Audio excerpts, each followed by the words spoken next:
Hello, this is Dee Dryden, and this is Reflections of Faith. I want to thank you for joining me, YouTubers and or Facebook people.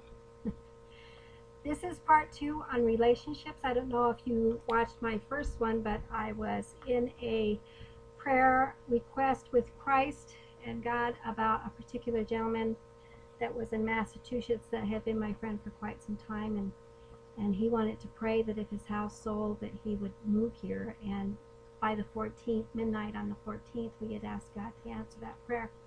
That did not happen, so we move on.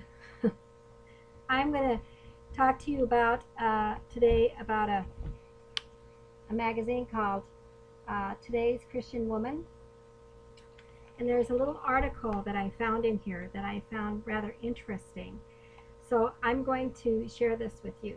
Healthy Relationships by Dr. Leslie Parrott. Surfing for a spouse. Is it okay to be proactive about finding a mate? Dear Leslie, I'm 30 years old and debating whether to sign up on an online Christian dating site.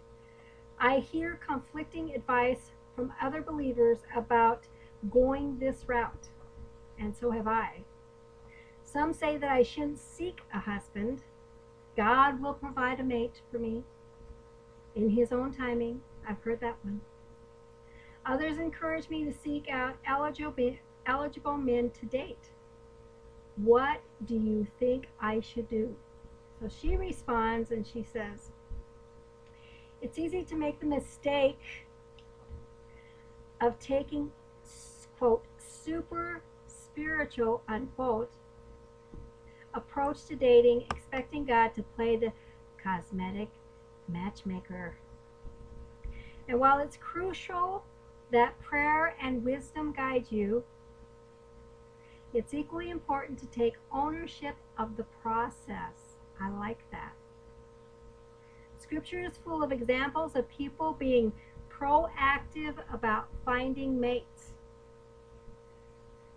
And a Christian dating service can be a great help connecting you with the people who share your interests, traits, and deeply held values.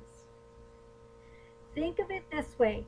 Would it help to be in a room with a dozen other single men who are potentially good matches for you? Of course.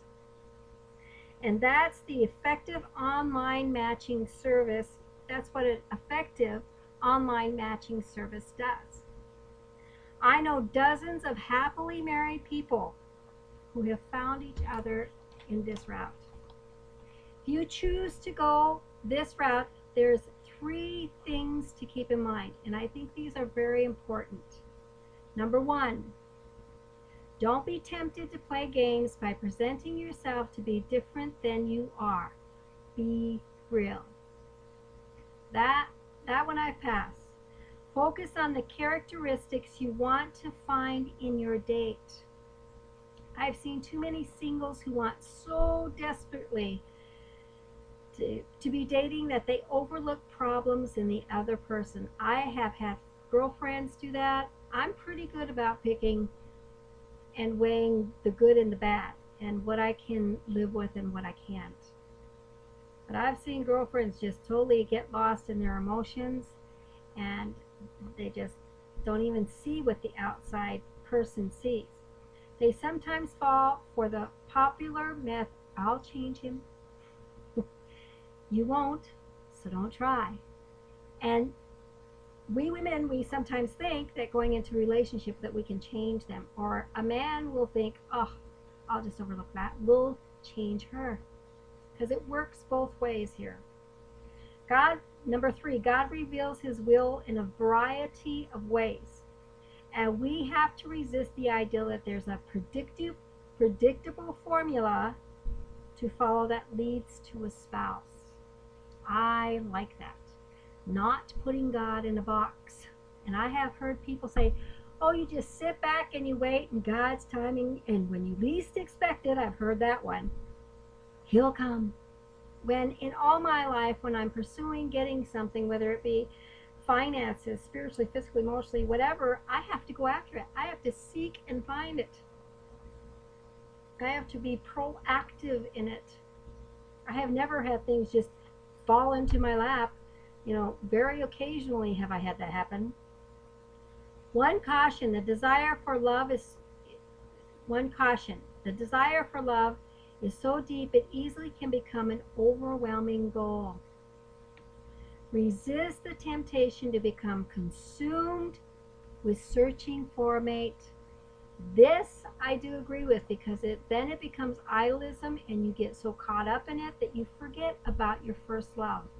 You forget about Christ. You stop spending time with him, and you're so consumed at these chat rooms or these dating sites that it just consumes you. You think about it 24/7, and that's what they're talking about here. Discerning God's will in your life requires listening spirit and sometimes a smart strategy. Prayer, wise counsel, and a spirit of obedience to God's direction is essential. Now, I have met men, and I'm going to be first to admit, I have met men online. I have either flown to them or they have flown to me, and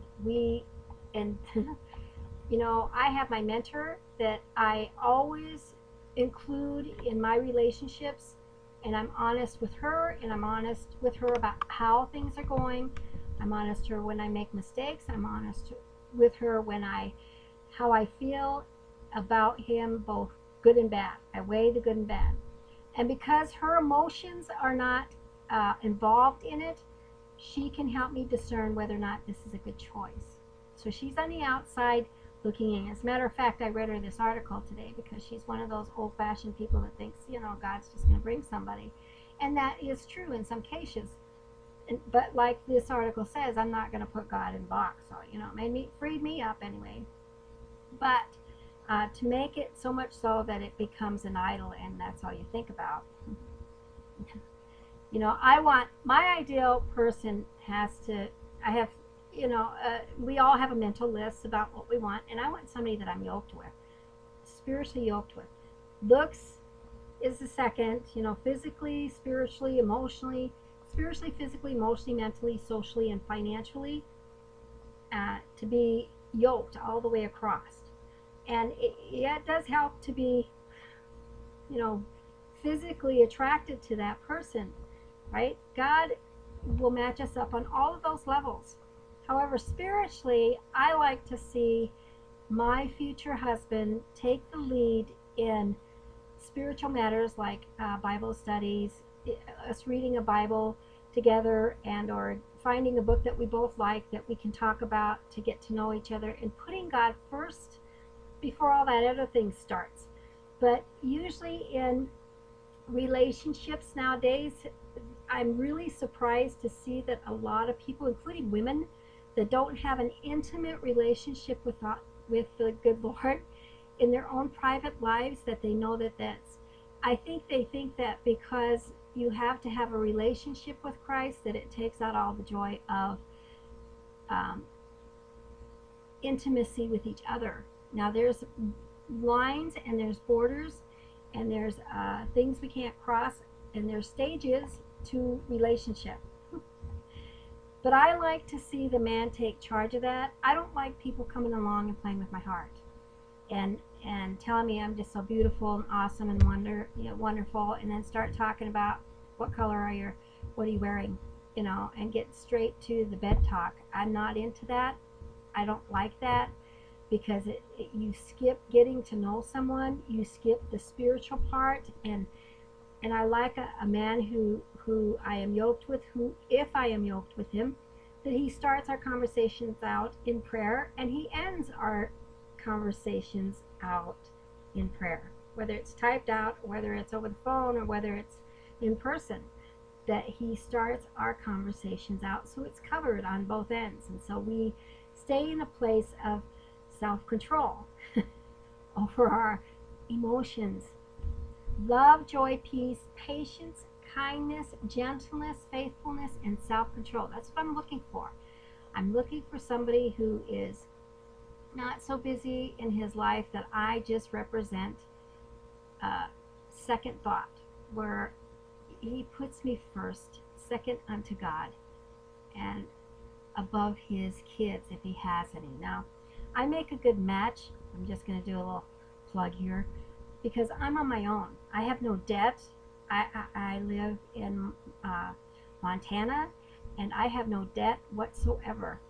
And I don't have any kids at home. My kids are 33 and 32, and they're on their own. And I cut the apron strings, and I'm getting on with my life. And there's a scripture that says to retire in quietness, just to live a life of quietness and peace. That's what I'm after. I don't want to get into a relationship where there's not that covering and life is not stressful and there's not trauma. I mean, I've been with men who all they think about is stress and all they think about is how their day went rotten. And I'm one of these people that I look for the blessing despite the sins. And it's hard to find somebody that sees that and talks my language, because not only are they getting fed by me spiritually and emotionally and mentally, but I need to be fed. I need to be uplifted. I need to be encouraged. And we all want to be loved, and we all want somebody to listen to us, somebody to uplift us, somebody to touch our hearts. But to play with somebody else's heart is a whole totally different matter. Whole totally different matter. Lust does not belong in a relationship. Love that is unconditional without fear is what is of God, right?